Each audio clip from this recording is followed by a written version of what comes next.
Cara untuk mengetahui atau melihat apa email alternatif akun Google kita lewat AP yang sudah pernah kita tambahkan, atau siapapun yang pernah menambahkan sebelumnya. Langkahnya begini. Langsung saja tap ikon atau foto profilnya. Lalu pilih kelola akun Google Anda. Kemudian buka info pribadi.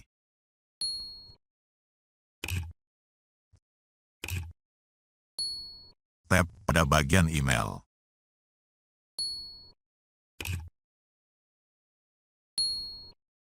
Nah, ini dia. Jika ingin mengganti atau menghapusnya, bisa disimak panduannya pada video sebelumnya. Linknya berikut ini.